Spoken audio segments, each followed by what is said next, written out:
हाय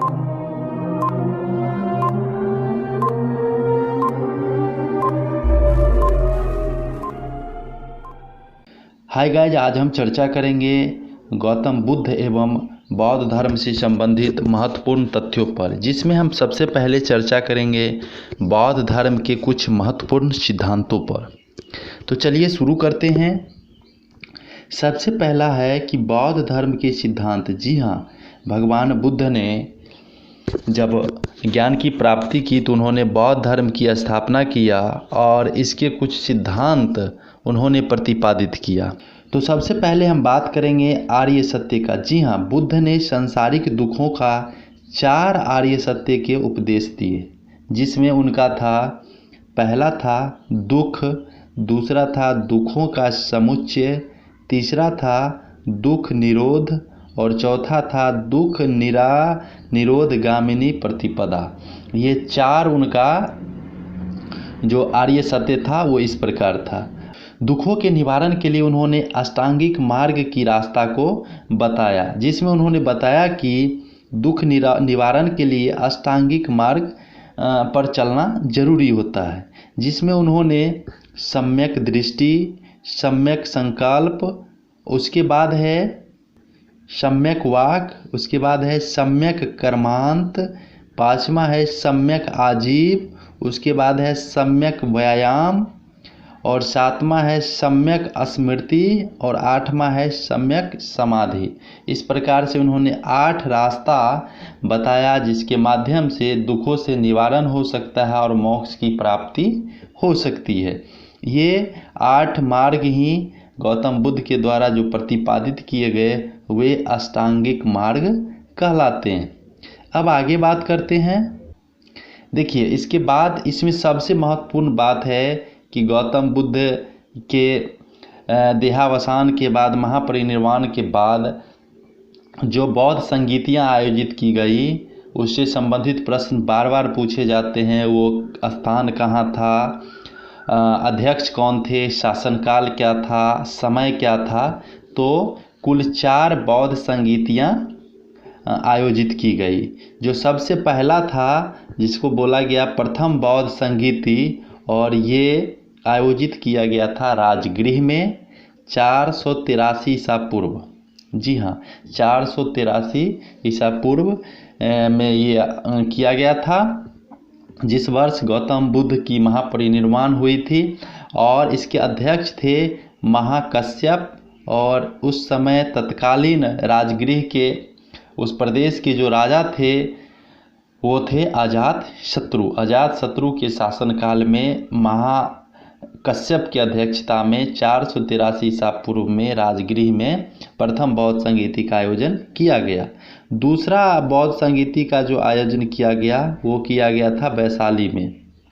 जी हाँ, राजगृह भी बिहार में ही है, वैशाली भी बिहार में ही है। और ये किया गया 483 ईसा पूर्व के 100 वर्ष बाद, 383 ईसा पूर्व में। और इसके अध्यक्ष थे साबक मीर, और शासनकाल जो था वह था काला शोक का।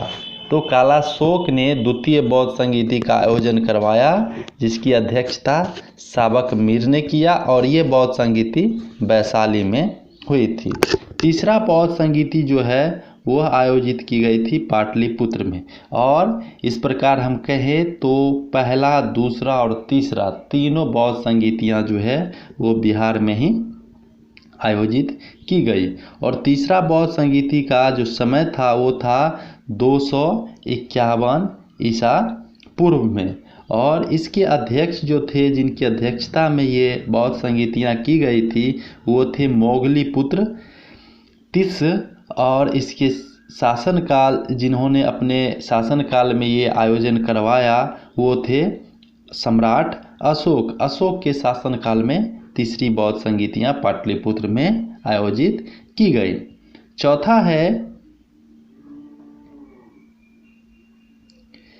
चतुर्थ बौद्ध संगीति जो है वह है कुंडल वन। जी हाँ, कुंडल वन में चतुर्थ बौद्ध संगीति का आयोजन किया गया, और ये ईस्वी की प्रथम शताब्दी में किया गया था, और इसकी अध्यक्षता वसुमित्र ने की थी। तो इस प्रकार कह सकते हैं कि अंतिम जो बौद्ध संगीतियाँ चौथी जो थी उसकी अध्यक्षता किसने किया, तो वसुमित्र ने। और ये कहाँ हुआ था, तो कुंडलवन में आयोजित किया गया था। और इसके राजा कौन थे, तो इसके राजा थे कनिष्क।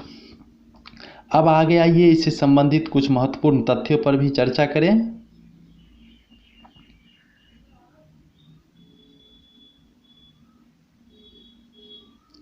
देखिए, बौद्ध धर्म के महत्वपूर्ण कुछ तथ्य जो है वो इस प्रकार हैं। निर्वाण, अब एक नया शब्द है कि निर्वाण क्या है, तो बौद्ध के अनुसार कोई अष्टांगिक मार्ग का अनुसरण करे तो अपना लक्ष्य प्राप्त कर सकता है। इस प्रकार हम कह सकते हैं कि लक्ष्य का जो है समानार्थी शब्द हुआ निर्वाण। निर्वाण प्राप्त कर सकता है। और निर्वाण का जो अर्थ होता है वह होता है दीपक का बुझ जाना। निर्वाण का अर्थ होता है दीपक का बुझ जाना, अर्थात जीवन मरण के चक्र से मुक्त हो जाना। तो निर्वाण लक्ष्य प्राप्त कर लेना होता है और इसका अर्थ होता है दीपक का बुझ जाना।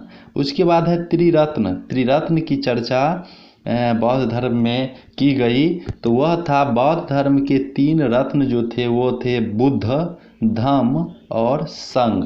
ये 3 त्रिरत्न जो है वो बौद्ध धर्म से संबंधित है, बुद्ध, धम्म और संघ।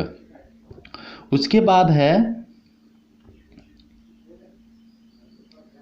10 शील। जी हाँ, ये 10 शील क्या है, तो महात्मा बुद्ध के द्वारा बताया गया कि निर्माण को और सरल बनाने के लिए, निर्माण प्राप्ति के लिए अष्टांगिक मार्ग पर चलने की उन्होंने प्रेरणा दी। साथ ही उन्होंने बताया कि निर्माण को और सरल बनाने के लिए बुद्ध ने 10 शीलों मतलब 10 आचरणों का भी प्रतिपादन किया, जो इस प्रकार था। अहिंसा, सत्य, अस्तेय, इसका अर्थ होता है चोरी न करना। उसके बाद है पराये धन पर लोभ नहीं करना। उसके बाद है नशे का सेवन न करना। उसके बाद है स्त्रियों से दूर रहना। उसके बाद है दुराचार से दूर रहना और असमय भोजन नहीं करना। और उसके बाद है सुगंधित पदार्थों का सेवन से बचना। ये उनका 10 जो है शील था, आचरण था, जो निर्माण प्राप्ति के रास्ता को और सरल बना देता है। अब आगे है, आइए अब इसके बाद बौद्ध धर्म के कुछ महत्वपूर्ण तथ्यों को भी जान ले। देखिए, बुद्ध ने अपने उपदेश का प्रचार पाली भाषा में किया था। जी हाँ, भगवान बुद्ध ने अपने उपदेशों का प्रचार पाली भाषा में किया था। उसके बाद है कि बौद्ध धर्म के अनुसार मोक्ष इस जीवन में भी संभव है। जी हाँ, बौद्ध धर्म के अनुसार मोक्ष इस जीवन में भी संभव है, इसके लिए मृत्यु आवश्यक नहीं है।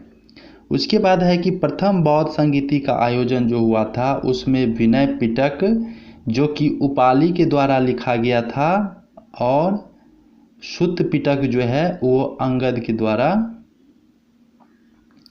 लिखा गया था। उसके बाद है कि द्वितीय बौद्ध संगीति में कुछ भिक्षुओं ने अलग होकर महासांघिक नामक संप्रदाय बनाया।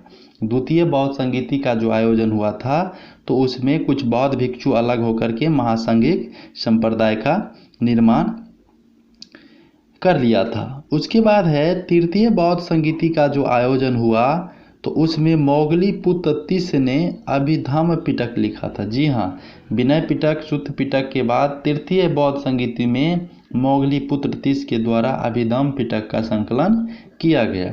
उसके बाद है कि चतुर्थ बौद्ध संगीति में बौद्ध धर्म 2 भागों में विभाजित हो गया। चतुर्थ बौद्ध संगीति में बौद्ध धर्म 2 भागों में विभाजित हो गया, एक हीनयान और दूसरा महायान। चतुर्थ बौद्ध संगीति पहली शताब्दी में कुंडलवन में आयोजित किया गया था वसुमित्र की अध्यक्षता में। आइए अब उसके बाद बात करते हैं। उसके बाद बौद्ध धर्म ईश्वर और आत्मा को नहीं मानता है। जी हाँ, ये एक खूबसूरती है बौद्ध धर्म की कि वे ईश्वर और आत्मा में विश्वास नहीं करते हैं। उसके बाद है बौद्ध धर्म के सबसे प्राचीन ग्रंथ त्रिपिटक। जी हाँ, ये त्रिपिटक स्पेशल कोई पुस्तक नहीं है बल्कि पुस्तकों का एक संकलन है, संग्रह है, जिसमें विनय पिटक, सुत्त पिटक और अभिधम्म पिटक तीनों पिटक का समायोजन है, इसलिए इसका नाम त्रिपिटक रखा गया। उसके बाद है कि विनय पिटक में बौद्ध धर्म के नियमों का वर्णन किया गया है। जी हाँ, विनय पिटक में बौद्ध धर्म के नियमों का वर्णन किया गया है।